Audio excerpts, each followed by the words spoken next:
And so the next term that I would like to introduce you to is the word deposit.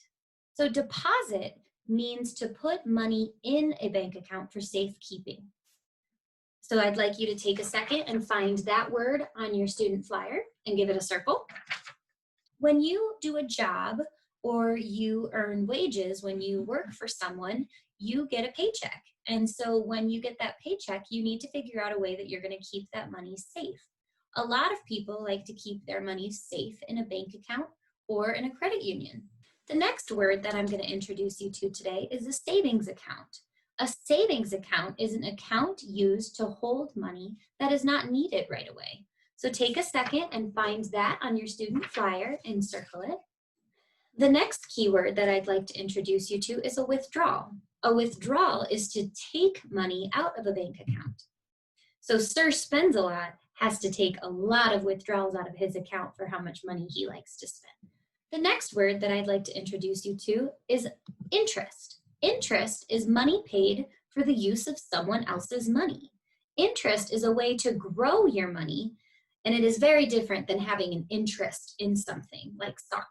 Interest is the way that you can grow your money while it's in your savings account.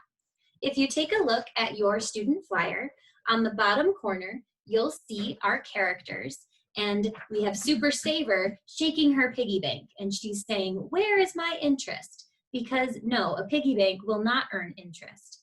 Because when you're putting money in a savings account, it remains in that account until you need it.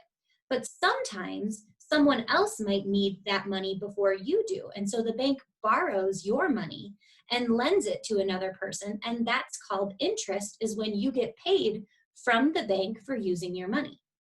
That is one reason why putting your money in a bank account is way better than keeping it in a piggy bank.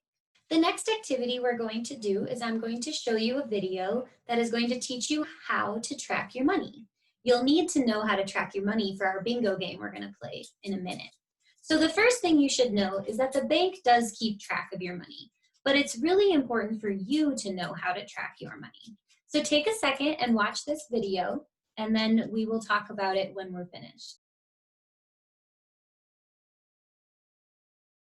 A good place to save the money you earn is in a bank or credit union. The bank keeps the money safe and keeps track of it for you. You need to know how to track it too. Money in a bank is kept in an account. This is a money tracker.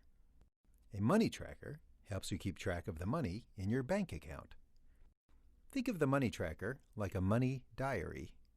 This money tracker has a balance. The balance, or the amount of money in the account, is $250. When money is added to an account, it's called a deposit. When you make a deposit, you should record it. You do this by writing the amount in the deposit column. First, write the date you make the deposit. Perhaps you make your deposit on March 1st. Next, describe where the money came from. Maybe you earned $5 for helping a neighbor. Write $5 in the deposit column. Add the $5 to the balance. That's $250 plus $5. Now there is a new balance in the account. The new balance is $255. The money you take out of an account is called a withdrawal. The money tracker also has a column for withdrawals. Suppose you make a withdrawal on March 15th. First, write the date. Write a description of the withdrawal. You need to withdraw $10 for school supplies. Write $10 in the withdrawal column. When you make a withdrawal, subtract the amount from the balance. The new balance is $245.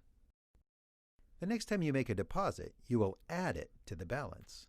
If you make a withdrawal, you will subtract it from the balance. Remember, a money tracker helps you keep track of the money in your bank account, so you always know how much money you earn, save, and spend.